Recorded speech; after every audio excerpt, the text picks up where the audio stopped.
Hey, how's everyone doing? I'll be with you shortly. Got a few things I need to get in order still. James Richter, how you doing? RM Rum Lieutenant Colonel, how you doing, sir? Glad you guys are all here. Hope your weekend went well. We're going to be talking about a few things. We'll take a pretty quick look at debt ceiling, what's going on, and then we'll take a quick look at the excuse me, the energy crisis that is brewing that some of you may know, some of you may not know about, and of course we'll take a look back at the recent Peter Schiff interviews and Egon von Greer's interviews. So just be ready to have some comments and just add to the flavor of the live stream. And appreciate you all being here. I'll be with you shortly. Just let me go ahead and wrap up a few more things.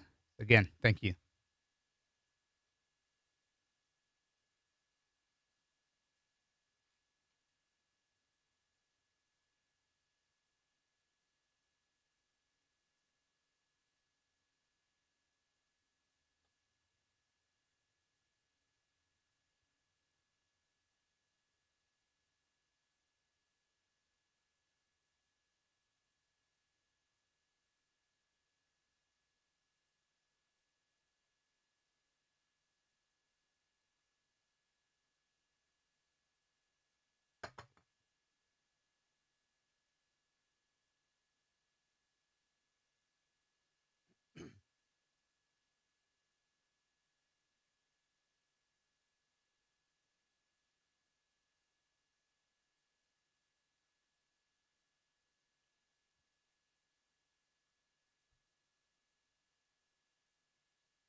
Hello again, everyone. Welcome to another edition of Silver Bullion Television, SBTV. I'm your host, Patrick Vieira, and this is our bi weekly live stream. Glad you all could be here with us. So, again, just want to give a few shout outs to a few of the stalwarts who are always here. Again, uh, Lieutenant Colonel, how you doing? James Richard, Patrick Bateman, greetings and salutations as well. Mr. Nguyen, how are you doing? Jay Delaney, how are you doing? Uh, Fair question. If you're not too busy, can you get back to weekly podcasts at this time? Uh, we'll see how that goes. I just got a few things on my plate that I need to kind of clear off, and then we'll see where we're at. But only if you promise to show up. Now, okay? I can't do this if you're not going to show up, so you got to be here. But it's a fair comment. Thank you, Jay Delaney. Chris Primer, how you doing? Nick Nasty, yo, how you doing? Anna, it's been a while. How you doing? Hidden Numismatist, Carrie Ellen Wilder, how you doing? Hugs along the way, hugs, hugs, hugs. Strongman Silver and Gold, how you doing? Like that avatar, looks cool. Silver weightlifter. Let me see. Look at that avatar, pretty cool. Huh? Looks like a silver strong guy. Full name. Hello, how you doing? Jr. Tweety Bird, Indo Surf. Hi, Patrick from New Zealand. Indo Surf. I got a question for you. If you're out in New Zealand, I hear. I mean, I saw a tweet where the abbreviation was NZ, so I'm assuming it's New Zealand, where cash is getting a little bit harder to use or less acceptable there. So if you could chime in on that, I'd appreciate it. Seppa J, how you doing? Smartliner, 3 a.m. in Germany. Okay. Get some sleep. But after the show, no, thanks for being here. Appreciate it. I know there's a big time difference, and I know Gregor and Avi have been pretty active doing some things for the folks in Germany and Europe. So hope you can can stay with us and hang on, hang in there. I know it's late. Holger, how you doing, sir? First time I've seen you here. If it is your first time here, go ahead and type in new and where you're from, and we'll see if we can acknowledge you. Kent Thielen, Atlanta. How you doing, Kent? Atlanta. Never been there, but I know it's a pretty nice place. The Braves in the '90s or something else. Let's see who else is out there. Brian Baker, how you doing? Comfortably numb. How you doing? Reset is getting closer. You guys feel that? You feel that this reset is getting closer? I mean, it's a word that seems to be used more and more often nowadays. Before it was kind of undercover. Now it's just really out there. These words reset, global reset, and all of these things. So again, Appreciate you all being here. Let me know if the audio is okay for you folks, that it's coming in loud enough. And so, again, if it is your first time here, please do subscribe, hit that bell to be notified on updates, and thumbs ups are always appreciated. And as I said, go ahead and type in new where you're from. You can always find us. Whoops. You can always find us on social media. Oh, where'd that one go? Okay. Yeah, there was an update with the software and with what I use, so I'm hoping there's not going to be too many glitches. But you can find us on social media, silverbullion.com.sg. Let me see if I can get this thing up here. That's our website. We do buy and sell precious metals, silver and gold. Um, we also do storage. We are not a third party vault. We are the safe house is the vault, and when you want to talk to to people about your holdings and whatnot, you're talking directly to them, not a third party go around. So that's one other thing. Uh, Twitter, Silver Bullion PL. PL for Private Limited is our handle for Silver Bullion. And unfortunately, my thing is not coming up. I can't, the rest of the social media contacts, I guess I'm going to have to memorize them one day. Can't seem to find them. Um, yeah, it's just not showing up. Okay, I'm going to have to take a look at a few things. Well, Monday morning, right? You can't start your week off without things starting to go haywire on you. But again, silverbullion.com.sg is the main one. And also, Crisis Tracker. If you do have the Telegram group, go ahead and search for Crisis Tracker, one word. Again, this is where we will post things from time to time regarding news articles that we come across pertaining to gold, silver, financial news items, economic news items, things like that. So go ahead and type in Crisis Tracker, one word, and then join our Telegram group. So main ones, silverbullion.com.sg, our website. We do specialize in systemic wealth protection. So if you do know what's going on out there and you are looking for options, go ahead and visit our website, give us a call. So you can always find us there. So again, appreciate you being here. Our upcoming guest is going to be Steve St. Angelo from the SRSrocco report, and then he's going to be followed up by Doug Casey from Casey Research. So the next time I see you, we're going to have Steve and we're going to have Doug. Both of these men have long been in the alternative asset and resource space. Both men have highly respected names and do know gold. They know silver. They know mining, and they know a whole lot more. So I do hope that you will, again, subscribe and hit that bell to be notified when these interviews are out. I think this it's going to be two good ones, especially Steve coming up and the energy woes that are happening in the world. So it'll be good to talk to him about that. Ebook, thank you. Our ebook thank you giveaway. It's going to come from the Doug Casey interview, and it is going to be a book or an ebook, Controlled Demolition of the American Empire, from the founding of the Federal Reserve to 9/11 to the bug. And it's written by Jeff Berwick. So I think a lot of you may know who Jeff Berwick is. The American Empire is finished and will soon become another cautionary tale tossed upon the trash heap of history. Oh, stinging words. And destroyed by the very same societal issues that plagued the many former empires that share similar fates. All empires fall, but it is the reason they eventually come apart that is surprisingly similar. And the fate of America will not be any different. It did not have to end this way. It did not have to end this way. So it looks like it's going to be a pretty interesting book there. House rules: if you want to win that ebook from Kindle, do download the Kindle app from your phone or tablet's app store. It is free. Be one of the first five or top five to answer correctly in this live stream before the timer runs out. You'll have about a minute and 30. U.S. winners, you're going to be given a link to go ahead and get that ebook. Non-U.S. winners, you're going to have to ask Amazon to exchange the ebook for something else, like perhaps a gift card or something like that. And you're going to have to provide us your email during this live stream. Just leave it a blank email, no other messages. What will happen is Vincent, my colleague, is standing by, and he will go ahead and mute your comments, so that way when you do send your email to him, only he will see it. So it will be it's not going to be exposed for everyone to see and send you love letters. Okay, so it's all good. Everything should be good. So again, let's get this thing going. Thanks for being here again, Pablo Pina. How you doing? Aloha. Full name Tweety Bird. All right, so let's go with the question. The question is, according to Egon von Grier's, blank blank, two words, is the only way, typo there, is the only way you can save over leveraged companies. According to Egon von Grier's, blank blank is the only way you can save over leveraged companies. Let's see if I can go ahead and fix that. So it is coming from the Egon von Grier's interview, and he says blank blank is the only way you can save over leveraged companies. So go ahead, give it a shot. It's free to try. It's free to try.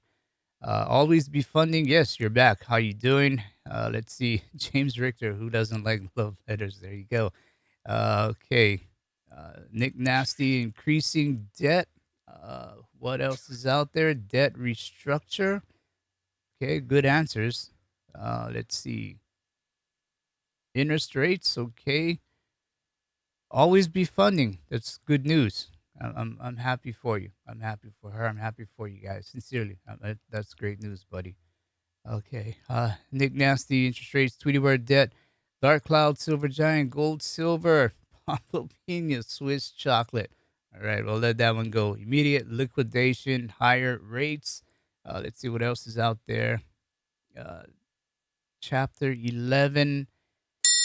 Okay, hey, that's it. The answer is money printing. I noticed this is getting a bit more difficult for guys to win the ebooks now. I guess it is because we are bi-weekly. So yeah, it's understandable there. But okay, the answer was money printing, and just to show that it's correct, let's take a look and revisit our guests and see what Egon von Grier's had to say. Currencies are debasing. Debts are going up exponentially. And we are getting to the end of not just the US empire, but the whole world. You know, you look at China now, Evergrande, for example, that's just the tip of the iceberg. We're going to see that everywhere. And it will lead to even more money printing because that's the only way you can save all these over leveraged companies. But of course, you're not saving them because you're not solving a debt problem by printing more money. So they're not going to be saved. It's just part of a system that will break down. And it will break down dramatically in the next few years. Okay, so according to Egon, printing money does not solve the debt problem. Why not? Well, I mean, this is what MMTers rest their faith on, printing the debt away. I mean, why can't we just continue to print? It's been done in the past or for the past decade, and it'll continue on. What'll be the tipping point where it simply does not work anymore? I mean, what will be that tipping point? Because we have been doing it for decades. We meaning the U.S., but I should also say it's just about every other central bank. They have been printing. So what will be that tipping point for it to not work anymore? Be interested to see your thoughts. Go ahead and put them in the comments section, and I'll play another clip from the past Egon von Grier's interview. Gold is not on a day-to-day basis reflecting the money printed at all. And that's what's disappointing people. People wonder what's happening. You know, I've got my gold and money printing is going up at ridiculous levels and rate, but gold is not. In relation to US money supply, gold is as cheap today as it was in 1971 at $35 and in 2000 at almost $300. And today at almost $1,800. So gold is now massively undervalued in relation to the money created. That's partly because people have again piled into stock markets and other asset markets, partly because, as we know, as long as they can, central banks, the BIS, Bank of International Settlement, and also LBMA, the bullion banks, they are pushing the price of gold down whenever they can. There's a massive shortage in the market, and I'm absolutely certain that central banks don't have the almost 35,000 tons that they say they have. They've leased it to the market or they have sold it covertly, and they can never get that gold back. Right. You said a lot there. The gold is not on a day-to-day basis reflecting the money printing. The price of gold by banks is being pushed down. and there is a massive shortage of gold in the market. What do you folks think? You think that's true? It certainly does. Certainly does seem like it. I mean, we're always seeing gold and silver going up, and then going up very, very smoothly, or I should say, it takes a while to go up, but it definitely falls like a waterfall, and it's it makes you wonder. You know, it definitely does make you wonder out there. So Nick Nasty says the tipping point will be when the credit markets freeze up. That's a good point. You know, they were about to freeze up. I believe, about a year ago when all of this stuff started happening, they were about to freeze up, and the Fed came out with all kind of programs. This we're going to do this, we're going to do that, this that. But essentially, every single one of it was money supply, adding in more money, printing more money, or keystroking in more money. So, I mean, it's a great comment. I agree with it, but I kind of wonder, is it possible for credit markets to ever freeze up? I mean, if the Fed, central banks keep injecting liquidity, is it possible for them to ever freeze up? But I understand your point. It is a good point. The concern is more about what central banks are doing. So let's see what else is out there. That's a good point there, Nick. Let's see. Okay. Okay, Mr. Nguyen, printing money comes with a caveat: spending. They have to park their money somewhere. What else? Repo. Where else? Repo market.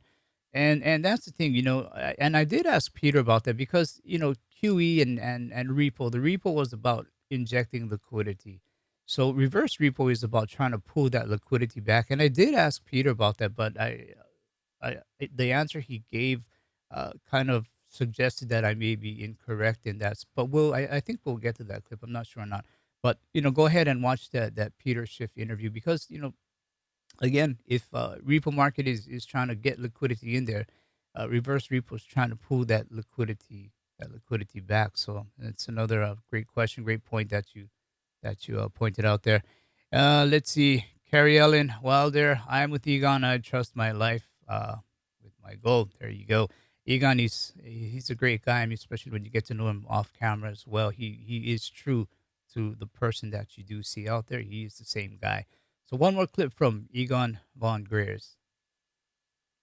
We are long term investors in precious metals for the simple reason that over time, we know that our money has always been destroyed. We're now at an era where debt is at levels which historically has never existed before on any measure. And therefore, we know that these metals over time will protect investors against the debasement of currencies and against the risk in the financial system. You have to have patience if you're a value investor. You shouldn't worry about the short-term fluctuations. You shouldn't worry about the fact that some things go up faster than your asset. Just wait. Be patient. If you have precious metals, physical precious metals, that will protect you in the coming years when the whole financial system starts imploding. Buy your precious metals, sit on them, and they will protect you and they will reward you.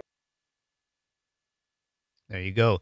Gold investors are long time investors, long term investors, I should say. Well, maybe long time as well. Who knows? Maybe you were getting gold when you were 8 years old.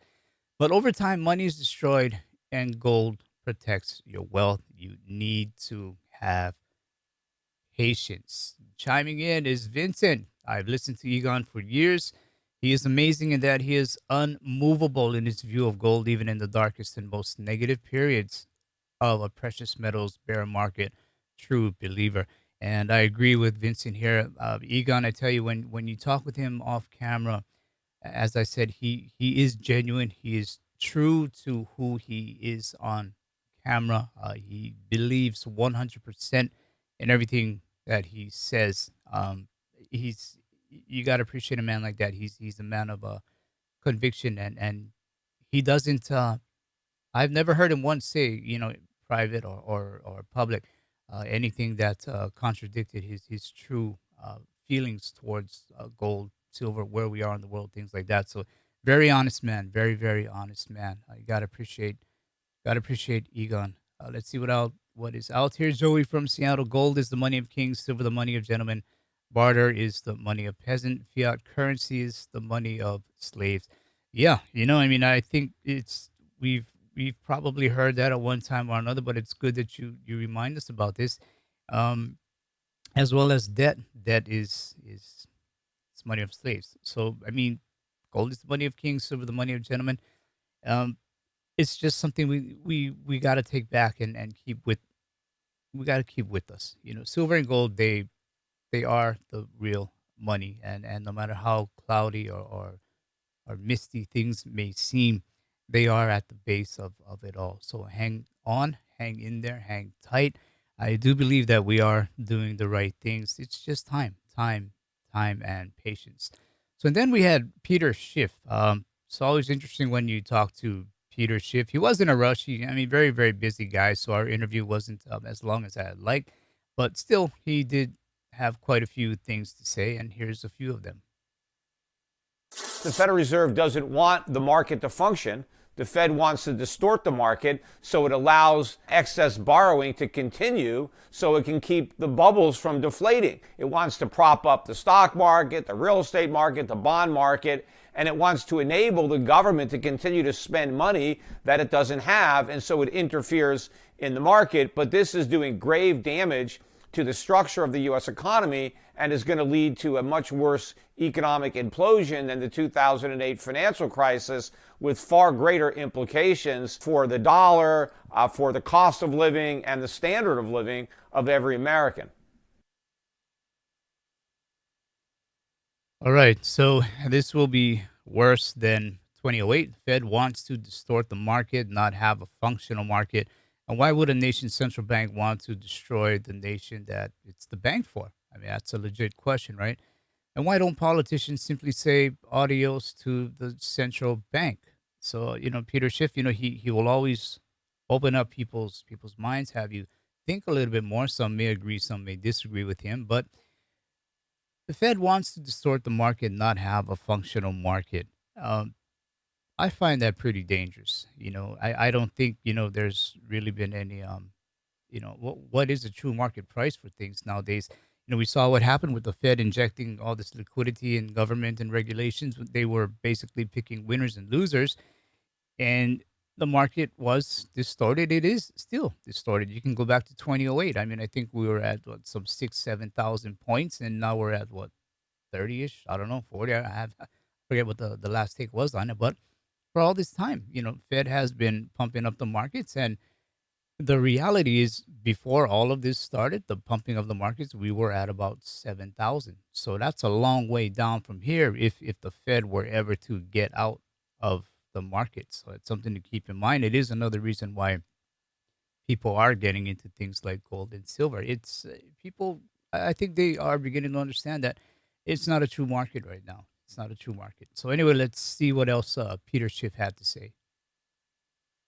I'm very frustrated when I hear these politicians say that we need to raise the debt ceiling so we can pay our bills. The reason that we have all this debt is because we don't pay our bills. And the reason we want to raise the debt ceiling is so we can keep borrowing money instead of paying our bills. I mean, paying the bills is easy. Just write the checks. But we can't write the checks because we don't have the money. So we need to borrow more money so we can keep this Ponzi scheme going. And in fact, they admit it's a Ponzi scheme because listening to their testimony today, everybody says if we don't raise the debt ceiling, we're going to default on the money we've already borrowed. That is an admission that the ability to pay old lenders rests completely on the ability to borrow more money from new lenders. That is the very definition of a Ponzi scheme.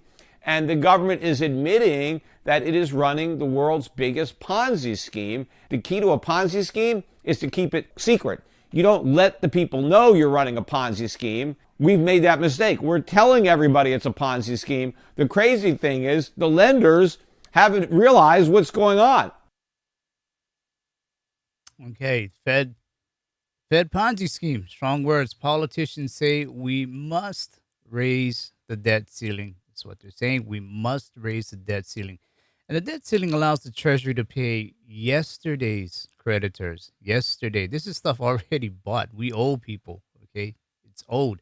It's not the future budget intended for future things. This is borrowing money today to pay for things to pay for things we bought yesterday. It's money already spent. This is something it's important to keep this in mind.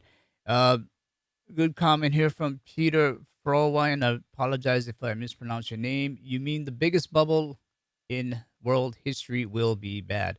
A world changing storm is coming. Time to take cover. Absolutely. Peter, first time I've seen your name here. Let us know where you're from. Appreciate the comment.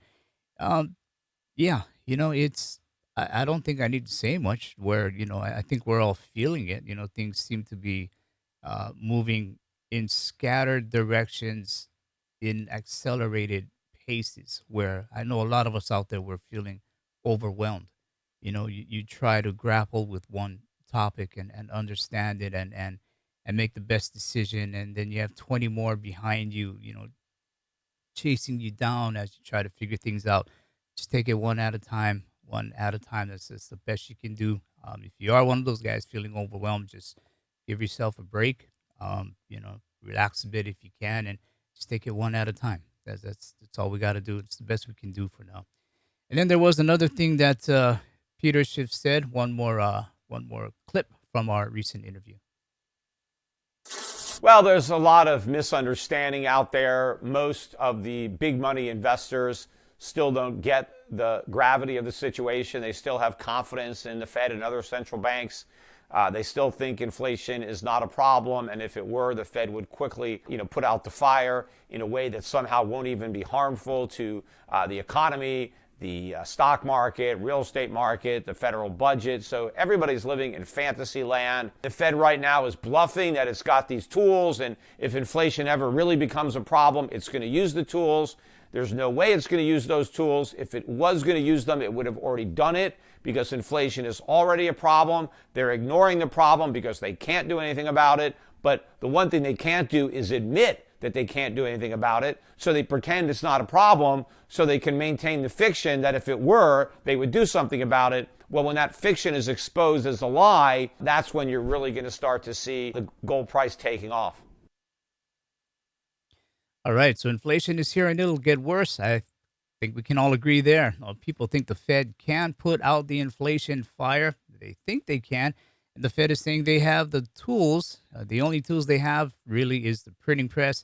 Speed it up, slow it down. Speed it up, slow it down. And those of you who follow us, we have told you before, if the Fed could not get inflation it wanted for a decade, what makes anyone think they can control the inflation when it comes?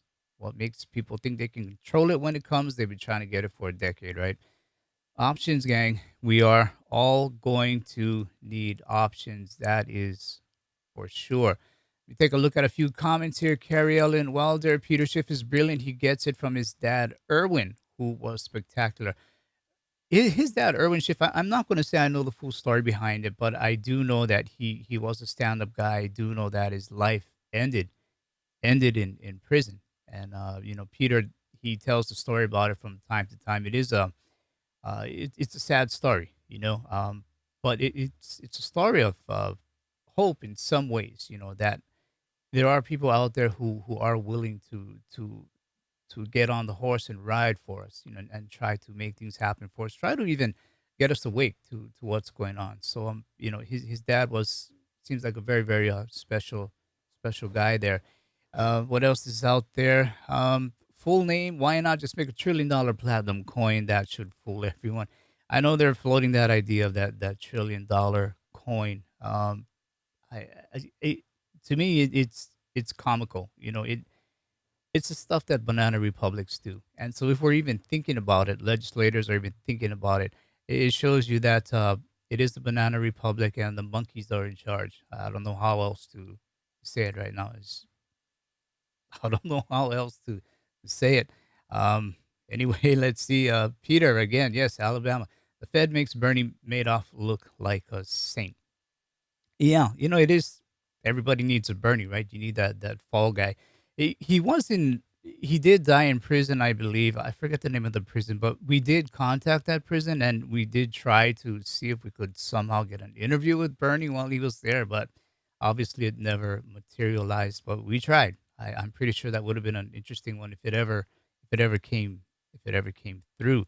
Let's see what else is out there. Vincent, the borrowers know the Ponzi scheme is going on. They just don't know what alternatives are there outside of U.S. Treasuries. That is true.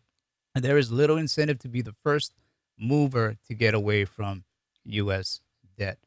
That is true. Great point. Great point, Vincent. And yes, I am working on getting Vincent on. Don't worry about it. I get your emails and things. Just kidding. One day, who knows? Who knows? Let's see. Let's see. Um, take a look at a few more comments out there. Yes, strongman, silver and gold. Inflation is climbing higher. This is true, and it's here to stay. I know they say that we're transitory, but hey, come on, stack physical silver and gold. That's good advice right there. Just stack physical silver and gold without question. And then I want to read just one article from a fairly recent Gerald Salente article in his Trends Journal. Um, Amazon, Amazon TV, you're what's on tonight, and I chose this article because it's fairly recent, and I do know that a lot of us do shop through Amazon, so I felt this was a good article for many of us. Amazon is rolling out fully branded Amazon TVs this October. The offering is being reported by tech outlets as a natural evolution from the tech giant's Fire TV platform, available until now as a pluggable hardware add on to TVs and also built into TVs by some manufacturers. The new Amazon TVs will have all those convenient features which make life easier, like being able to enlist Alexa, Amazon's AI, in finding programming or answering questions. And as usual, many users won't mind that Amazon TVs will have the company's advanced far field mic tech built in. As a review on the Verge tech website notes, Amazon will be listening to everything going on in your living room and likely beyond. The company has noted that customers who used voice features interacted with material twice as much as those who didn't during the past 2 years. As an industry matter, TVs with built in microphones are becoming more popular. Sony currently offers models with them, and TCL just announced Google's TVs with far field microphone arrays. Big tech companies have predicted, or companies, have predicated their revenue models on acquiring detailed data on users and using that data to market and sell to, as well as manipulate and control consumers. And they kind of do this through social media. You see all these ads coming up. They know what you like, what um, what's in your arena, and you see these keep popping up. So it is a form of control somehow. And Amazon widening its reach on Amazon TV is part of that. And there should be no doubt that in an age of video, FaceTime, and an emerging metaverse, we see this word again, metaverse, of interactions that are combinations of virtual and real world experience, Amazon is looking to literally position its technology to take advantage. The cameras, augmented reality, and interactive entertainment, but also more serious educational and virtual experiences will be mediated by corporations like Google, Facebook, and Amazon and Apple, and their consequent power to shape and manipulate information and even the new reality will be considerable. Watchdog outlets have noted further concerns that have to do with privacy and government access to information collected by the entertainment surveillance equipment, increasingly finding its way into every object and space, whether on the job, in the car, or at home. As surveillance.news observed, since they are connected to the internet, that means they are subject to monitoring by a plethora of government agencies as well as hackers. Now, would these tech companies make products the government can exploit? You bet. Allowing that access means Uncle Sam's deep state won't come after the tech giants with regulatory regimes that would put them out of business. Okay, so the Trends Journal has recently addressed some of the dangers and issues involved with the Internet of Things and tech manipulation and control of an emerging metaverse in Plug or pull the plug on tech power, or the plug will be pulled on you. And this came out in August edition of the Trends Journal. Came out in August edition of Trends Journal. So that'll wrap up our guest revisit portion of the show, and we'll head on to our website. How you guys doing so far? Hanging, hanging in there. Let me take a look at a few comments here. I've seen the comments really kind of scrolling kind of fast. I guess you all were really getting active in there. Let's see. Okay, a few comments. Let's see. Okay. Well, okay. You guys are okay. Peter, my pleasure. I try to do the best I can. I know there's a bunch of us out there. Uh, we all try to do this, and I can tell you, it does come from a genuine place. We aren't trying to. This isn't for a personal gain or anything like that. This is really we're trying to do the best we can to help. So again, that'll wrap up the guest revisit portion. And we'll head on to our website, silverbullion.com.sg.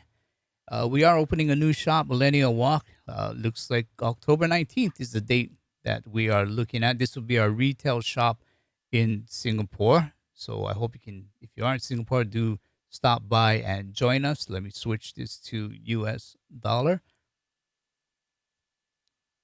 Okay, so in US dollar, let's see, silver currently at 22.85.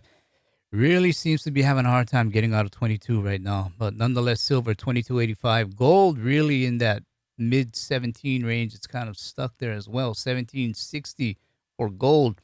Nickel 19,250 a ton. It's been a little bit volatile right now, which I think is a good thing for nickel. If you don't know, nickel is one of the key components of electric vehicle batteries, and the world, a lot of companies are already saying we're going to need more and more nickel to build these batteries. So this is why people have been looking at nickel for a while. Investor Kit, this is free. Go ahead and click on this and you'll see the PDF open up on your computer, or you can even go ahead and download it if you would like to download it. It is free. Star Storage account is free as well. We've been saying for a while you need options, and this is, I'm going to say this is a good option. Go ahead and sign up for it. It is free. There are no maintenance fee. P2P, meaning peer-to-peer. What happens is when you do store with us, you can use your gold and silver as collateral to go ahead and take out a loan. This is not leasing gold. This is not leasing silver. You own your gold and silver when you buy it. It is in your name. It is in the vault. And if you want, you can go ahead and use that as collateral to take out a pretty low interest loan. And then we do have people who will lend. The difference between the two, if you would like to borrow, you can do that against your silver and gold that you store with us. If you would like to lend, because there are people out there who would like to borrow, if you'd like to lend, you do not need to have silver and gold stored with us. All you need to do is open up an account, put money in that account, and that can be used to lend people who are looking for a loan, which is backed by silver and gold. So it is a very, very safe way to perhaps go ahead and generate some income for you. Maybe get better yield or rate than what you get now. And this is a way, borrowing request, it is a way to get your investment to work for you in other ways. So maybe you would like to buy some crypto. Maybe you want to buy more gold and silver. So you can use this to help you. Gold silver ratio 77. So we've come back down a bit. We were at about 80. So it's come down. So that's good. I'd like to see it get back down much further. I'm more comfortable when it's below 70, mid 60. I'm much more comfortable there. But right now we are at 77. What this basically means is that it takes 77 ounces of silver to equal 1 ounce of gold, price wise. On the flip side, miners, they tell us the physical gold and silver coming out of the ground is at about 9-1 or 8-1. So there is a very, very huge difference here. This is the paper price giving us this ratio of 77 here. But then again, miners are telling us the physical gold and silver coming out of the ground at about 8-1. So very, very different story. Featured products, kilobars. We do have gold kilobars, 1,000 ounce LBMA bars. This is the popular one because the premiums, the spreads are much lower once you get into this area of 1,000 ounce LBMA bars. 100-gram gold bars, very popular as well. 100 ounce silver bars. And of course, coins. We do have coins and of course, nickel. Nickel is, it's, I think it's going to be pretty special. But getting back to these LBMA bars, we do have them. Two in the shop. You can come down, pick it up, bring a trolley or something. They are heavy, and we currently have 510 in the vault right now that you can buy and own. Okay, this is you own it. Okay, there's no ifs, ands, or buts. It is yours. You own it. So to go ahead and store it in the vault, you do need to sign up as a user, as mentioned before, and you have a few ways to do it. A personal account, if it's just you, very simple. You just need an ID and fill out an application. Joint account, perhaps you and your wife. You can go ahead and open up a joint account. Trust account, it's always good too. We do see a lot of trust accounts, people looking for the generations ahead. Joint account with the minor, so this is good for parents with their children. Business accounts, and then we also do have retirement accounts, things like your 401k, your precious metals 401k account. So this is also a good option, I believe, retirement accounts. But getting back to personal account, because it is the easiest, you just need to have an ID, fill out application where all you need is basic information. As you can see here, your country, preferred currency, things like that. Of course, your name, and just fill it out. Very easy to do. Then you'll send us a copy of your passport or ID, and then references. Be sure to scroll all the way down. We're at the bottom. I don't know why. Maybe they don't. Maybe we're not that liked. I'm not sure why. We're all the way at the bottom. Maybe alphabetical order here. So anyway, do go ahead and type in YouTube, SBTV. That helps us out. Newsletters, I can tell you, we don't. They are very useful. We don't spam. We just don't do that. They are very useful newsletters. We keep you current with things. And I would go ahead and tick this box here. Receive customer notifications via encrypted, secure notification. That's a lot of words for basically. All it says is you will get an email saying we have sent you an email or something like that. So the body of the email doesn't go through Gmail, doesn't go through Yahoo, doesn't go through Hotmail or any of those guys. All it says is you have a message from us, and then you can go ahead and log in and see what that message is. So it is a good thing. I think secure notification is a very good thing. Moving on to Twitter. Let's see what's out there with Twitter. I think I was kind of light on Twitter this week. I mean, the news that was going on was just so news this week was very tough, very tough to take it. So I think I kind of gave myself a break away from Twitter. But some things that I did find: global energy crisis, how oil depletion is destroying the world. SRSrocco report. It's a guarantee that we are going to talk about this. Steve St. Angelo and I. We are now seeing the energy crisis hitting Lebanon, Albania, and India. Okay, so it is something that's starting to spread. Something that's starting to spread a bit. So I think we all need to take a look at this and see what's going on. So Steve St. Angelo, okay, we'll have a good chat. That's for sure. Rand Paul warns Americans to be afraid of your government. Says watch lists of dissenters. This, I mean, yes, it doesn't have anything to do with silver and gold, but where it does have, I guess, something to do with silver and gold is be afraid of your government. This is important because if you feel that things are getting unstable, a little bit chaotic, you need to do something, and you need to find what your options are. You should never be afraid of your government, but make sure you have options here. Holly, I traded 2 silver maples for 2 bags of fresh vegetables and some venison. My 14-year-old mows lawns and is paid 1 ounce of silver every 2 weeks. Cash is being heavily restricted in NZ by the banks. NZ, the reason why I asked earlier if about New Zealand, what's going on there, was because I saw this abbreviation NZ. So I'm not sure if NZ was New Zealand or something else here. But if you are in New Zealand, let us know. Is cash being restricted in some ways? Never too early to get the kids dealing in real money. Absolutely. Janet yelling on inflation. February, nothing to worry about. March, small and manageable. May, it's just temporary. June could reach 3%, but transitory. October, higher for next several months. You see how this works, right? It's somehow it always ends up being this way. Higher for next several months. When the government tells you something is temporary, at some point it's going to become permanent. That's usually it's a good bet that that's what is going to happen here. George Gammon, sorry guys, I just found this hilarious. So for those of us who do have a sense of humor, here you go. Woke crowd has officially destroyed another icon of American culture. They've gone from Carmen Electra on the cover to gay dudes. Not my words, George Gammon's words. Remember, these are the people that will be censoring, curating the content you see on the internet in the future. Okay, so the point of this was really just to say, you know, um, when you have things like fact checks and things like that. And time after time, those fact checks are proven to be wrong. They're even proven to be biased, even politically connected. This is just to say that, again, we need to keep our head on a swivel and take a look at things from all sides.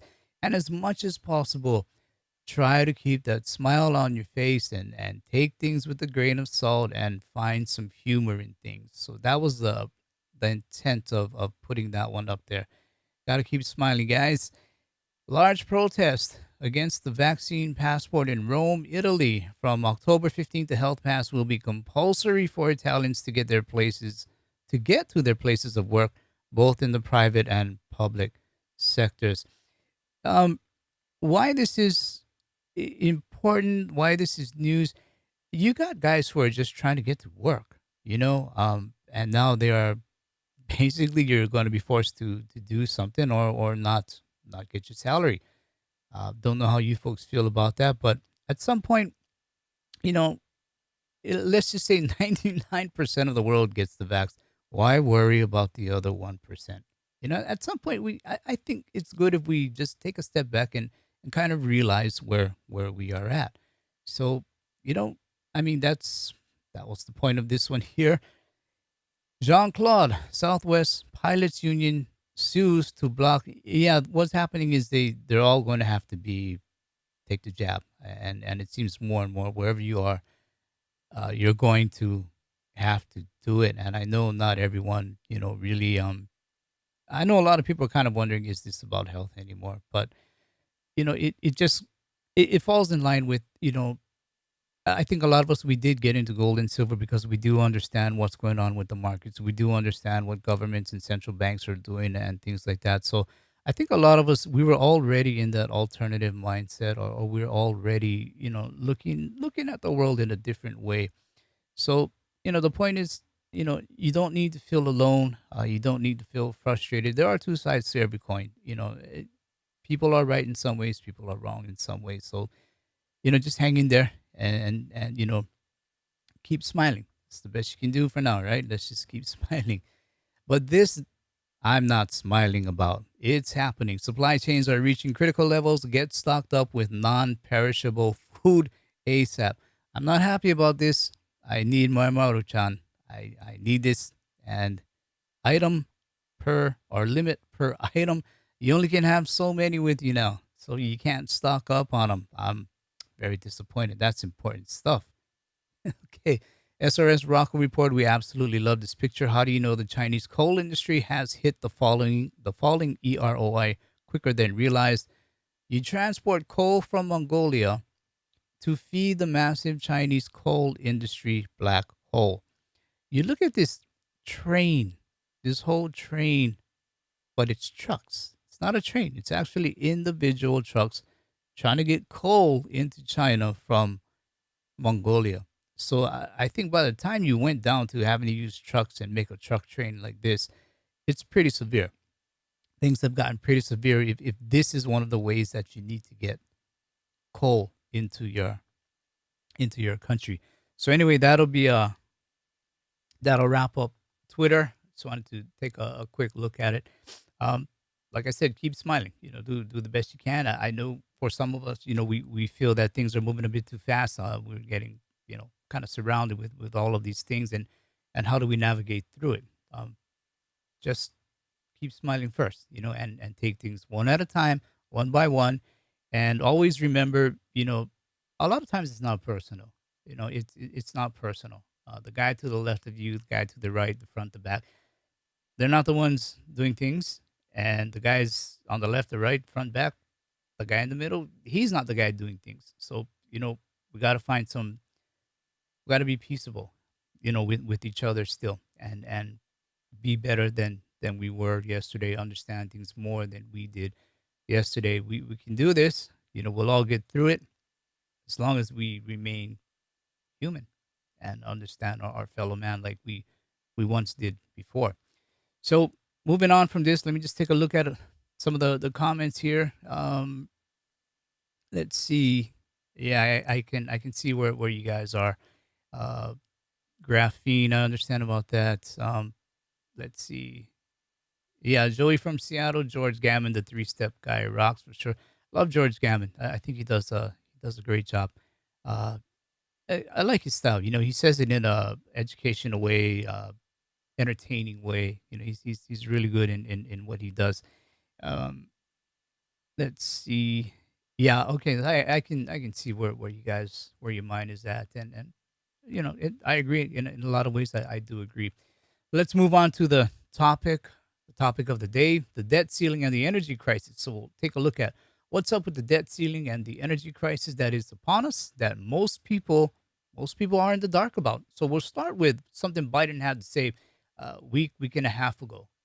Well, 1 second. I just have to interrupt you for a moment here. Actually, President Biden is in the middle of meeting with business leaders about the debt ceiling. I think we can listen in. Raython, and for joining me today to talk about the need to raise the debt limit. We haven't failed to do that since our inception as a country. We need to act. These leaders know the need to act. The United States pays its bills. It's who we are. It's who we've been. It's who we're going to continue to be, God willing. That's what's called the full faith and credit of the United States. Okay, Joe. Sorry, got to stop you here. Full faith and credit of the U.S. Now, for a lot of us, this is really what gets the blood boiling. Truth is truth here. This guy has been part of the problem for almost 40 years. Have you ever seen him preach about sound money? One time. One time. Have you ever seen him support a bill with Ron Paul? Sound money? Never. You see him supporting bills with Alex Mooney, talking about, I believe his name, Alex Mooney from West Virginia, talking about sound money. Never. But in fairness, no one does. No one in Congress, our elected leaders, like I say, the monkeys of the banana republic, none of them do. None of them stand up for it. So he's been in there some 35, 40 years. Never once has he talked about sound money. Full faith and credit of the U.S. is what he wants people to take in. So, full faith and credit of what? Of what anymore? Full faith and credit of a country that is debasing its currency? Is that where we need to put our full faith and credit in? The country debasing its currency? Guys, straight up, smoke is being blown up or you know what? And this is a picture of a false reality right now, and a soothsayer. And I'm going to say a lot of politicians right now, soothsayers. Basically, that's where it's at. So let's continue. Let me be clear. Raising the debt limit is paying our old debts. There's nothing to do with new spending or what may be coming this year or other years. There's nothing to do with my plans on infrastructure or building back better, both of which are paid for, but they're not even in the queue right now. It's about paying for what we owe and preventing a catastrophic event occurring in our economy. I'm glad these leaders are here to talk about the real world impact this is going to have on people and on our position in the world. Today's discussion won't be partisan. It shouldn't be. Raising the debt limit is usually bipartisan. Let me speak for myself here. I want to be clear so the American people understand what's going on. There's a Senate vote today to raise the debt limit. Traditionally, it needs only 50 votes. We were informed by our Republican friends that they had to be all Democrat votes. They weren't going to help. said, okay, we'll provide 50 votes. The definition in the Democrats, we have the votes. The Democrats are willing to step up and stop this economic catastrophe if Senate Republicans will just get out of the way. Okay. So raising the debt ceiling is about paying for the things that you already spent for. Essentially, it's like your credit card monthly payment is due. And raising the debt ceiling will prevent a catastrophic event in our economy. I think there's probably 50 different catastrophic events that are coming our way. That's just one of them. Now, I don't know where Joe's been the last 35 years. The rumor is he doesn't even know where he's been the last 35 years. But today, he presents himself and his party as having a solution, extend and raise. And you go back to one of the first things he said in this clip where usually raising the debt ceiling is a bipartisan thing. And that is absolutely true. Both sides of the aisle say, hey, let's raise it together. Let's go ahead and raise it. Both sides always want it to be raised without question there. Red or blue, it doesn't matter. And there is no solution but to, let's say, cut spending, cut services, cut the number of government employees, raise taxes, create new taxes, drive up inflation. These are solutions. Might not be the solutions we want. Definitely won't get them the votes. That's for sure. And that's why they don't do it. With you and me, we see all of these things coming, although most people won't. They simply not looking in the right places sometimes, nor have they even the care to even look in the right places. But I mean, let's just say if Facebook goes out, which it did, if Facebook goes out, they will cry, kick, and scream and make a 2-year-old tantrum look like a day at the carnival. And this is what I mean about, we're just not looking in the right places. We're not hearing the right things sometimes. Are we any smarter than the next guy? Of course not. Not saying that at all. It's just that you and I are awake and we want to hear the good and the bad. We want to hear the good and the bad to make the best decisions that we can for ourselves, our family, our friends. Unfortunately, governments, media, social media, they don't want you to think. They don't want you to hear or believe anything else but what they want you to. And history already tells us what happens when thought tyrants, that's what I call them, thought tyrants take over. You have to be mindful of all things and keep your head on a swivel, for they know not what they do. And then we saw this. The breaking news, Senate Majority Leader Chuck Schumer says the Senate has reached a deal to raise the national debt ceiling and avoid going into default. The deal temporarily increasing the debt ceiling through early December. ABC News Deputy Political Director Avery Harper here for more. So, Avery, Republican Leader Mitch McConnell previously said Democrats would have to do this on their own. How did the deal come about? Well, we know that there were lawmakers working into the night yesterday to try and figure out if they could come to an agreement on Senate Minority Leader Mitch McConnell's stopgap, his extension, his short-term extension for raising the debt ceiling. He said that he would agree to raise the debt ceiling as long as Democrats had a fixed dollar amount that they would raise that debt ceiling by. And so today we know that it's going to be about $480 billion that we're going to expect for them to raise it. And that's enough to get them to December 3rd. Okay, so basically, let's kick the can. Let's kick the can down the road to December and we'll talk about it then. You know what? What will happen, of course, we've been through this before, December politics, right? And then at the last minute, perhaps a suspension or another kick down the road. You keep in mind, next year is 2022. These guys have 2022 midterms. And if inflation kicks in and the economy and jobs are shaky, debt ceiling will be a tool.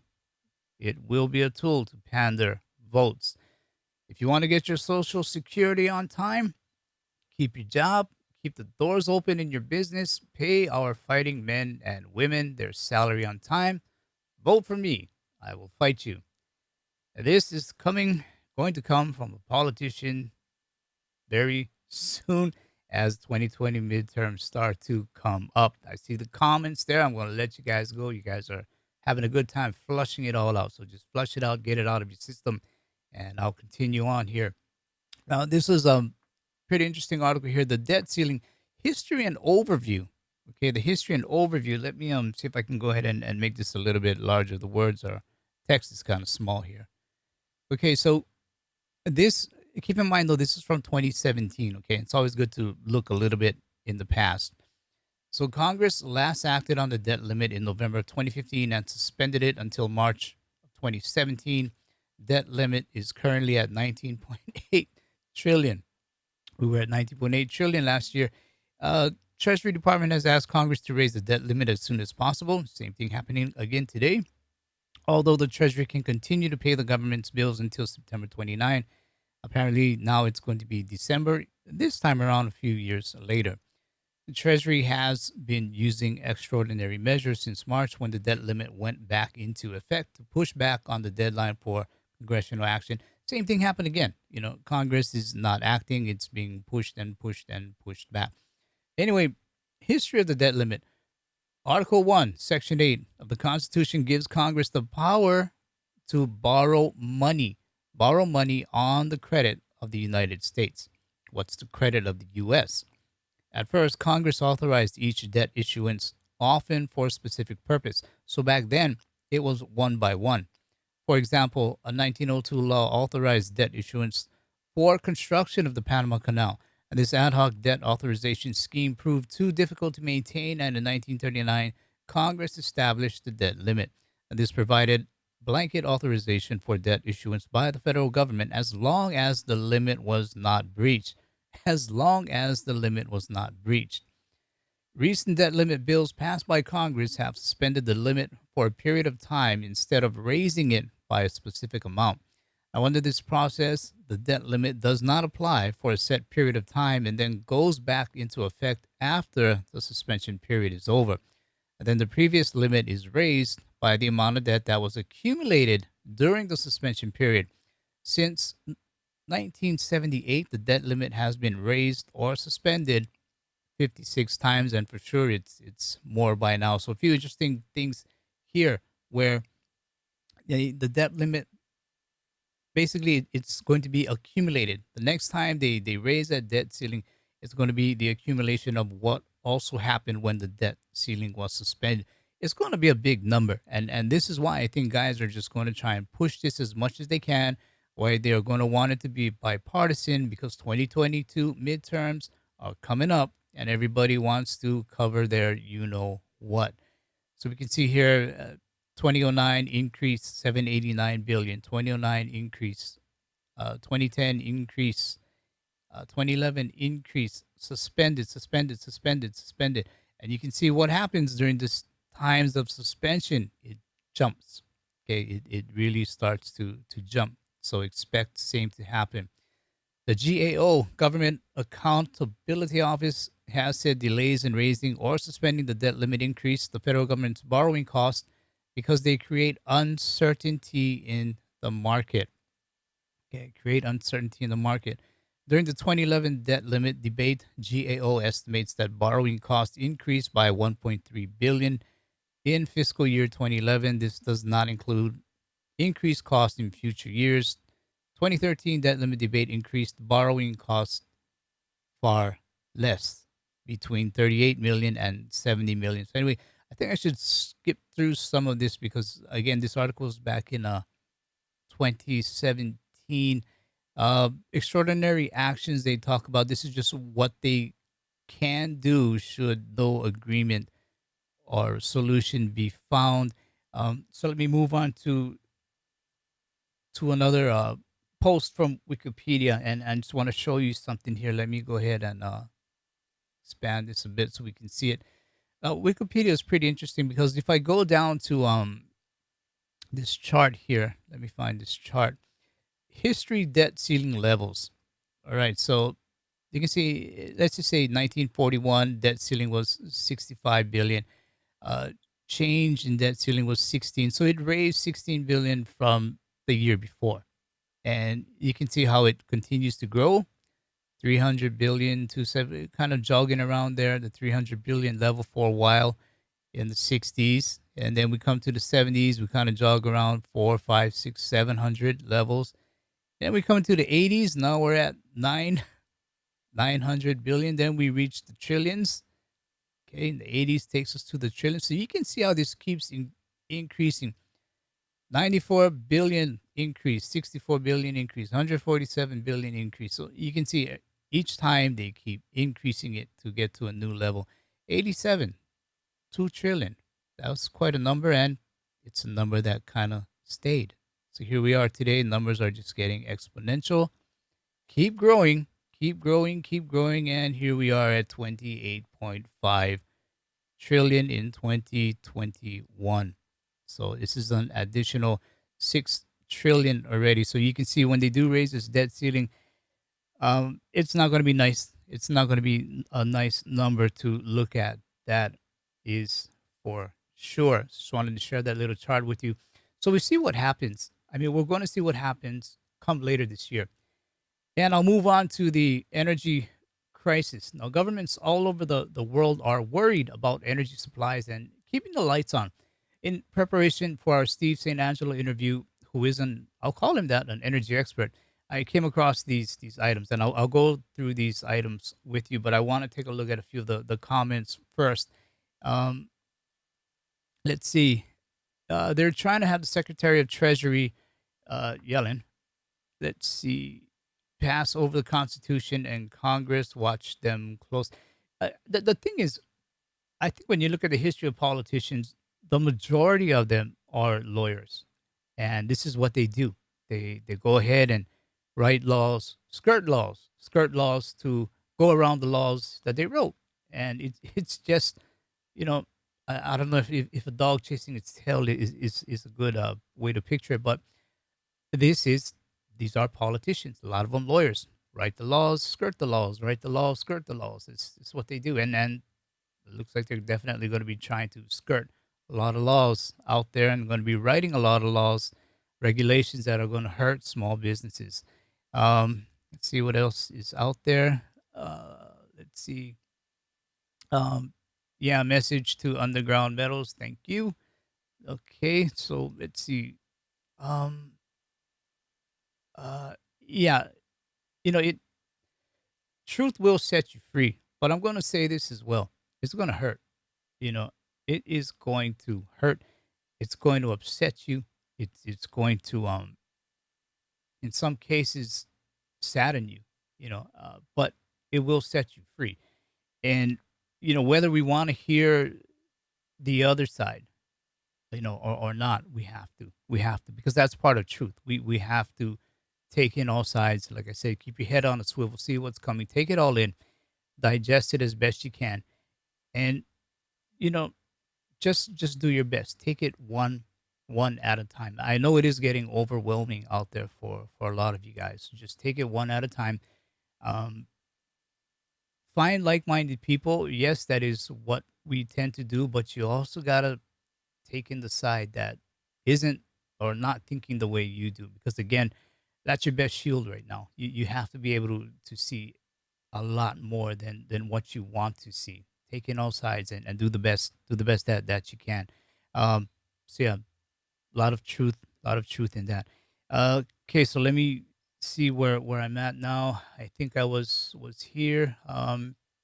Yeah, so move on to Steve St. Angelo. And in preparation for Steve St. Angelo, I came across articles like this from Reuters where oil hits multi-year highs as OPEC Plus sticks to output plan. And what this was about was oil prices jumped. This was a few days ago, Tuesday, with U.S. crude hitting its highest since 2014 and Brent futures climbing to a three-year high. So basically, oil is going up.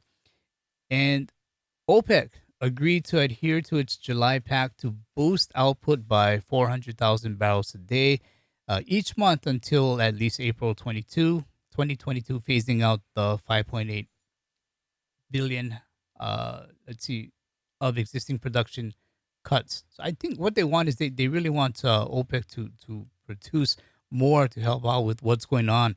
And OPEC is kind of saying, no, we're going to stick to what we had already said here, despite the rocketing prices. Natural gas is also taking a hit. So, I mean, I came across articles like this in preparation for Steve St. Angelo.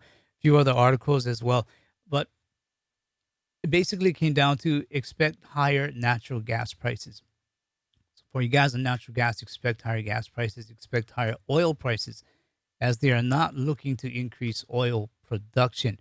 And to me, this seems kind of reminiscent of the 70s. Guys who are old enough like me remember the 70s, right? Those long lines at the gas pumps where fuel prices were inflated and the dollar was quickly turning cold, not able to hold its value, and we saw inflation. And I believe the Fed is also taking the position that inflation may not be as transitory as they thought. However, you and I already knew better because we know how to think for ourselves. So Joe Salente, like he says, think for yourself. And we know how to think for ourselves and not go along with the, let's just call it thought tyrants who want to control your information, the dopamine dictators who just want to keep you happy so you're not looking in the direction you need to look in. They just want you to look there and keep you happy. You know them, the ones who tell you things that just want to keep you feeling good. So what do? We take in all sides. Again, we take in all sides and keep our head on a swivel. So I want to play this clip here. Let's cover energy prices right now as well, because that's been a huge part of the story. Brian Sullivan's here, and he's been tracking this really closely. He's got a great look for us right now at a lot of the catalysts for why this is happening. Hey, Brian. Yeah, Becky, good morning. How much time do you have? I mean, what's not the catalyst? I mean, in the United States, obviously, we've got boosting demand. We've got reduced supply in some cases. Oil production has not gone up the level that demand has gone up. I mean, if you look at traffic statistics in many cities, we are seeing traffic now above even pre-pandemic levels. Nobody's taking mass transit. Everybody's driving. And so we are seeing gasoline demand on the rise. Well, not quite at records, but still up. But a bigger story around the world. And I think that, again, and we're not, sort of harping on this too much because you can't harp on it too much. Let's talk about Europe. In Europe, they are seeing natural gas prices, in some cases, 25 or 30 US dollars equivalent. Our natural gas prices, you could see there, we're down a little bit right now. We're at $5.50. So why are we at $5.50 and Europe at 25 or 30? With China, by the way, paying over 30 for liquefied natural gas. Well, it's a result of a couple of things. Number one, they didn't buy a lot of storage during the pandemic. Maybe it's because they underestimated the boom in demand coming out of the pandemic. Maybe they thought the pandemic might go on and lockdowns would go on longer. So they were short on storage already, guys. Now, all of a sudden, you're also seeing a shortage of some of the renewables, the wind power in Italy and in the North Sea, just not producing as much. You had a shortage level because they screwed up and didn't buy enough natural gas. Then you don't have enough power coming in. And all of a sudden you realize, oh my gosh, are we going to have enough raw materials to power the power plants? We need to start buying. Factor that in with many traders being short natural gas. You've got this huge, all of a sudden boost in demand, short covering, margin calls. You probably have some commodity desks that got completely blown out. And now they're paying these outrageous spot rates in the natural gas and even coal markets, guys. And as I showed on Worldwide Exchange, electricity prices, at least right now, and it could be a very short-term thing, I want to be very clear on that, at like 300 euro per megawatt hour in Germany. What does that mean? Well, it's normally maybe 30 to 50. And if I'm wrong about that, have some of our European viewers tell us. The point is, this has gone from an industrial problem, power plants, manufacturing, et cetera, Becky, to an individual's problem because their rolling fixed rate contracts are coming off. You're going to open up your bill if it gets cold and be like, normally I pay 100 euro a month. Why is my bill 400 euro? It's incredibly inflationary, and it could be a macroeconomic headwind as well. All, by the way, as the climate summit is about to kick off in Scotland in a couple of weeks. Okay, so I listened to this, and how do you like that one? Traders shorting the market is what he said. Traders shorting the market, margin calls, and you and I will pay for it. You and I are going to pay for it. I mean, kind of sounds like comics here, right? What's happening in comics, paper trading, futures speculating, and in the end, you and I pay the premium above spot. You and I pay the losses. So if I'm understanding this right, in part, I'll be paying more for my fuel because traders shorted the market and lost the bet. Does it sound right? Does it sound fair? I mean, in fairness, also, it was because governments did not think they needed to stock up on it as well. So, combination traders, combination governments, and you and I are going to pay for it. Have a think about that one. I'll roll another clip here. Where in the commodity space are we seeing China's power crunch being felt the most? Sure. So look, I think it's going to be coal and gas where we're going to see most of the action. Oil, of course, will be carried, but to a lesser degree. But certainly what we're going to see is that demand appetite for coal and gas to ensure that you have enough supplies this winter. I think that's going to be the main price action from what's been announced.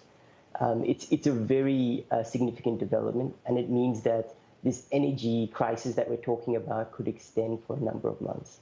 But it's certainly showing that the policy levers are really being pushed now in China to make sure that energy shortages are reduced. Were you expecting the shortage in China to be this severe? I mean, for us, we were so focused on what was happening with Evergrande that it seems that the energy crunch was just flying below our radars. And then all of a sudden, we're seeing all of these headlines about how this has become a real crisis. So how does this get resolved? Sure. So look, in terms of the main issue right now with China, it stems from coal production. If you look at thermal power generation in China in the first 8 months of this year, it's lifted about 12.6% year on year. But you look at coal production, that's only lifted about 4.4%. So, we have seen this lag for a while. And what's really going to be the remedy to this situation is China's coal output recovering quickly. Now, the major constraint on it will come down to environmental and safety checks. There was laws put in March, which meant there was greater accountability for the coal sector if there were mining accidents. And that means that what we're seeing in terms of the supply response is going to be more muted than what we've seen in the past. And that's something that is certainly going to mean that this recovery will be slower. But for us, that's the key issue to solve is China's coal output needs to lift.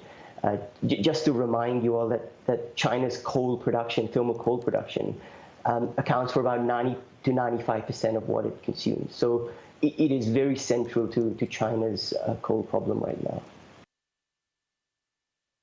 Okay, yes, I am looking at looking at your comments out there. You guys are the best, really. So, an energy crisis for months.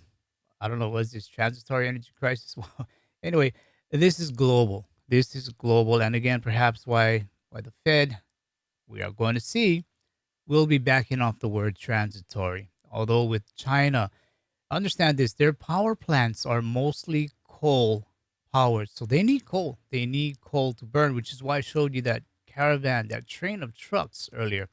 And therefore, the ability to produce coal and stay within regulations are definitely going to be a challenge. So let me see if this is another clip here. Let me roll another clip. It's not even about Evergrande these days now. It's about this power crunch. How quickly are things escalating? It's a new shock. It's the last thing manufacturers needed, Yvonne. We've spoken to several in recent days, and they explain, on the one hand, their factories have either been shut down, told to stop production completely, or have been told when it does come back on stream, it will be on a quota basis, maybe 2-3 days a week. And what they're saying is it will impact their ability to meet their orders, to get their goods shipped. There's some, in fact, have told us they're even turning down orders now from overseas customers. So when you consider what's happening with shipping, with the prices for raw materials, now you throw in what's happening with electricity, it's probably the last thing that manufacturers needed. And we're seeing more economists come through and downgrading their growth forecast for this year. Goldman Sachs saying, look, it's going to be zero growth for the third quarter. What sort of drag are we expecting for the economy? We are expecting a material hit to growth. There's no doubt about it, Yvonne. Manufacturing and exports has been one of the key support pillars of the recovery. We are seeing investment houses now downgrade that outlook. You have this electricity shock on the one hand. You have what's going on with the broader crackdown on real estate on the other. And of course, a generally sort of slow approach to rolling out extra support for the economy. That's kind of dragging on things. savings. However, it should be said we don't yet know the full impact of this electricity issue because some producers seem to be getting around it. Our own reporting said, for example, some suppliers for Apple are continue to get their power supplies, so they're getting some preferential treatment. So it's clearly a negative, but the full extent of how this electricity issue plays out isn't yet clear. And it's adding to the inflation concerns right now, partly why we're seeing this bond sell-off as well. Well, certainly, there's no doubt about it. And these producers say they scream every time we speak to them in terms of the price they have to pay for shipping, the price they pay for the raw materials, and they say they will have to pass on some of those prices. Alrighty then, pass on prices to you and I. You're getting how this works? This should not surprise us anymore. Manufacturers will slow down. Now, I think that's entering very, very spooky territory here. Manufacturers will slow down. Some may shut down. And that means orders may not be met. Orders may even be turned down. And we're already seeing kinks, breaks, and slowdowns in the global supply chain. And it doesn't look like there's going to be any relief before grief. Now, again, what this gentleman said, I think it's hugely important because if the factory should slow down, and I do understand in China right now, they are rationing electricity. So if a factory has to shut down, a few days of the week or however they plan to do it, that means production is going to slow down. Now, if we have less products coming in with already so many dollars chasing after these fewer products, expect inflation. Expect inflation. On top of that, you have a shipping crisis, delays in what the products are that you need to get. You're going to have delays in the products. So delay in products, not enough products, or not as much as maybe there should be, an overabundance of dollars floating around in the system. I tell you, it's going to get rough, guys. It's going to get rough. So we are going to have to hang on. And like I say, if you want truth, you got to take two sides. You need to take both sides of every story. Step back, one step, two step, three, whatever it is you need to do. Take a step back and really take a hard, long look at things. Jonathan Holmes, I think that's a great comment here.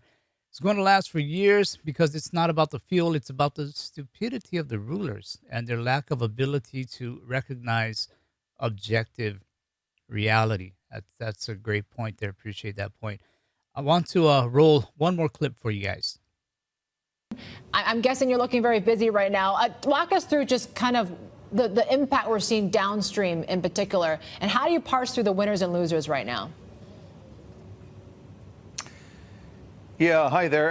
As you said, the power shortages are still ongoing. I think we've got a count of 20 provinces where there are electricity curbs, principally because of very high coal prices, which is causing power generators to shut down and power rationing in the provinces.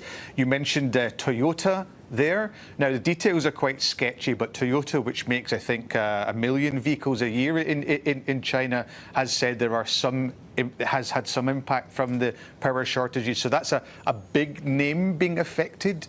We're not sure of the details yet, but it's a big name being affected, whereas before we were talking, about textile plants, toy plants, some auto parts and things like that. So this is ongoing, and we're still on watch for more effects. Okay, the first thing that struck me in this piece were her words, winners and losers. Winners and losers. That one kind of stung me a bit. And before that, Apple getting preferential treatment. Toyota, big name, is being affected somewhat. This is all a story for another day. Before today, though, what happens if factories don't produce, as we just touched on, if they have power outages, ration power? There's just too many items on one side of the inflation scale for you and I not to take cover or for us to seek shelter on. It's just too many of these things. Again, these are reasons why we do buy things like silver and gold. Sometimes you got to pull your money, pull some certain investments off the field, pull these players off the field, put them on the bench, and let gold and silver take over. Let them rest your players, store the value of their wealth, especially if inflation starts to kick in. You want things to retain their value. So you go ahead and you You take those things off the field, put them on the bench, and let gold and silver just kind of store the value of what they are. So I just want to show you one more website, CNBC. I actually wanted to roll the clips that they have here. Um, let's see. OPEC is sticking to an earlier pact on oil output despite calls for more to be pumped. Uh, let's see. OPEC Plus decision was a very prudent course of action until one considers the ongoing energy crisis and possible supply. Here we go again. Supply disruption. Oil prices jumping to $100 per barrel is possible, but it's not one that is sustainable. So let's just see if we can get this to roll here. I know there's going to be like a little bit of a advertisement here, so we'll shut that one down for a bit. Um, yeah, Mr. Nguyen, that's a great point there. Commodities are tied into energy, and this is something that Steve St. Angelo always points out. And so again, I do hope that you guys can swing around to our interview this week. I'm sure Steve is going to put a lot of these things into perspective. So let's go ahead and see what this clip is about. You know, what was really ironic was you had world leaders kind of looking to OPEC for leadership to seize the reins, to make a preemptive release of additional oil. I mean, consider the irony. The Biden administration, when they came to office, preaching this gospel of converting to a decarbonization, suspending the Keystone Pipeline. And suddenly you have them in this unusual about face where they're asking OPEC to produce more oil. But to OPEC's credit, I think they resisted that call. They are firmly in the driver's seat. They are controlling the marginal barrel. The oil markets are really under their direction. And to err on the side of caution, to say, we will stick with the original plan of releasing 400,000 barrels a day, that's a very prudent course of action because they're not acceding to this call to release more barrels preemptively. But what's, I think, more concerning to everyone out there, Martin Sri, we are looking ahead. We're in the fourth quarter now. We're looking ahead with trepidation to what happens during the winter. Are we going to have another Arctic freeze? And we're looking at it at a time when we have low inventory cover, when we have stock drawdowns, we have outages. You have mainland China calling for energy firms do whatever necessary to boost supply. So this is a bit scary, as we contemplate, what the prospects are for winter ahead. Okay, and this sort of winter scare here, we are talking about a scare in prices to the upside significantly, potentially, right? Yes, and I'm going to date myself a little bit. I've been around this market a long time. I remember 1973 as a college student when we had gas lines, 1979, Iranian Revolution. You had to see stockouts like you do in the UK, to see these long queues of cars waiting to buy gas, fistfights, because somebody tries to come to the head of the queue. I mean, this is you haven't seen this in a long time. But when you get into winter, what you really have to worry about is this is non-discretionary demand. When you're going to freeze, you need heating oil, you need electricity. And if the inventory cover is thin, or if there's any kind of supply chain glitch, remember what happened with the Arctic freeze that hit the markets, especially the U.S. mid-continent and Europe at the beginning of the year. If we've got a replay of that scenario here, then you could see an off-the-charts spike. That is one scenario out there. I don't really hear anybody talking about the prospects of a mild, subdued winter. I think, given all the uncertainty over weather and climate change, we could be in for a wild ride here. All right. Well, I actually didn't watch that clip. That's the first time I saw that clip as well. A lot of interesting things he said there, but that'll wrap up the main portion of the program today. Look at a debt ceiling and the energy crisis. Debt ceiling, I tell you, was something that was meant for responsible leaders. We just don't have that today, and that's why we are where we are at. And of course, energy crisis. Maybe some of us knew about this, maybe some of us didn't, but the severity of it, I do not think people are ready for the severity of it if it should pan out this way. So, again, keep your head on that swivel. So I just wanted to give you a base of the energy crisis brewing because it's something we might not have heard of, didn't realize much of. And I mean, even for my family back in Hawaii, they're thinking, well, I don't need heating oil in the winter. It's always warm here. But I'm trying to tell them, your shelves at the store might not be stocked, might be coming empty, and may not be stocked as frequently.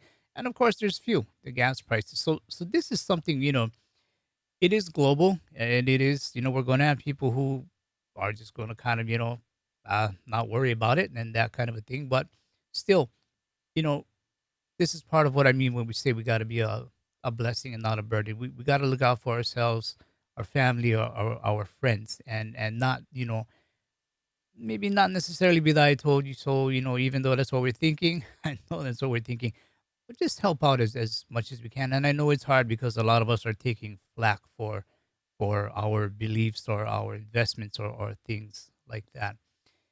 So I do intend to ask Steve St. Angelo these types of questions regarding these things and more. So please do subscribe, hit that bell to be notified. Thumbs up are always appreciated. I'd appreciate even the thumbs up right now during this live stream. Really would. And Doug Casey will be coming up as well. So let us know if you have any questions for him. I do see that quite a number of you have put some questions in there. So I am taking a look at them. And we just may sneak in a few of them for you folks out there. I think some of the questions are pretty great. So that'll end the topic of the day portion. I'll move on to the commentary section and wrap up. But first, I just want to take a look at what you folks are saying out there. Tweety Bird, you have firewood. Yes, have that firewood. Absolutely. Let's see what else is out there. Okay. Mr. Nguyen, make sure you have choices, as Lynette Zhang said. Absolutely. You got to have choices. You got to have options, as what we say.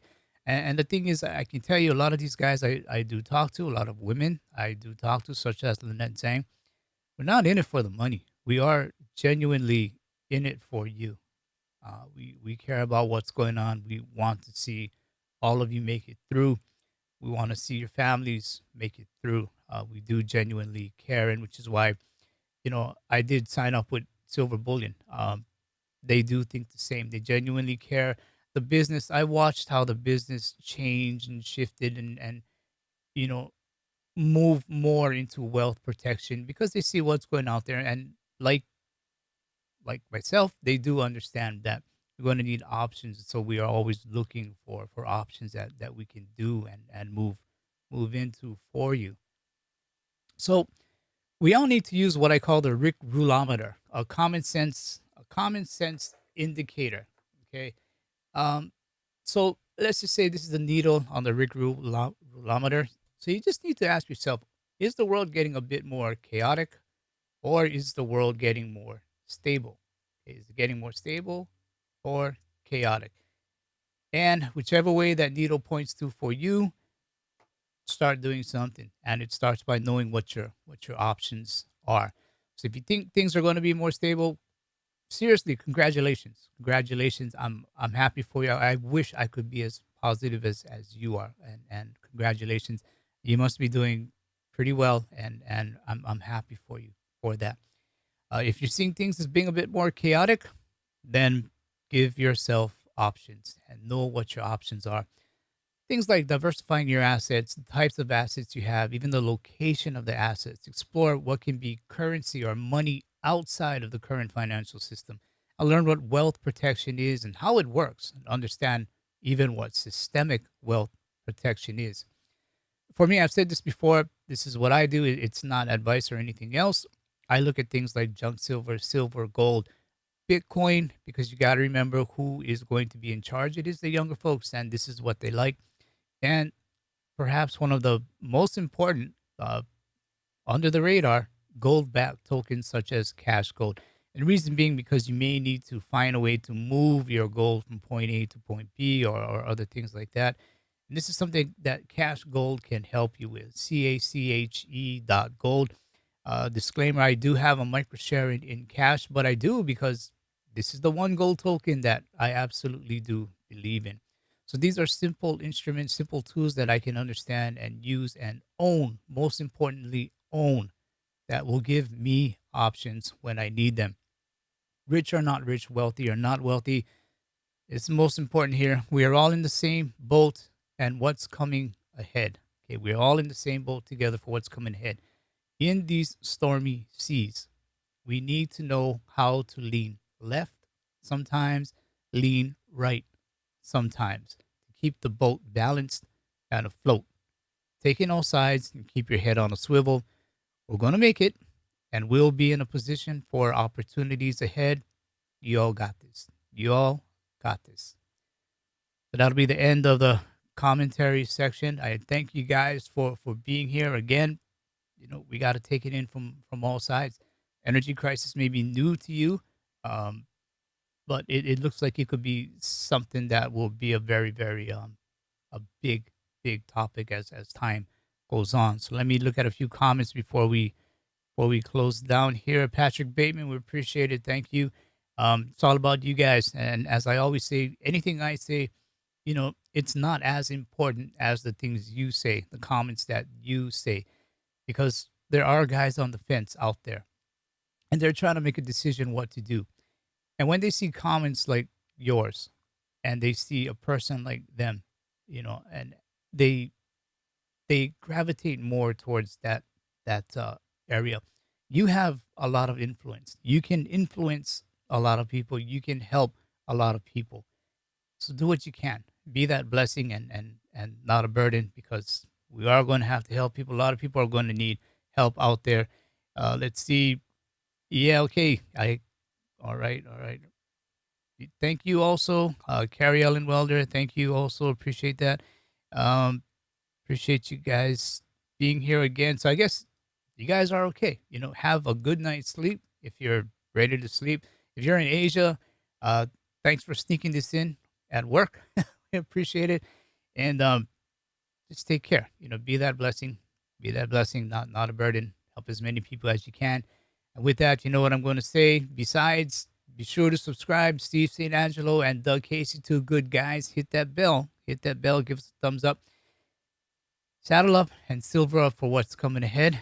And just do the best you can. Just saddle up and silver up. And I'll see you in a couple weeks. Take care.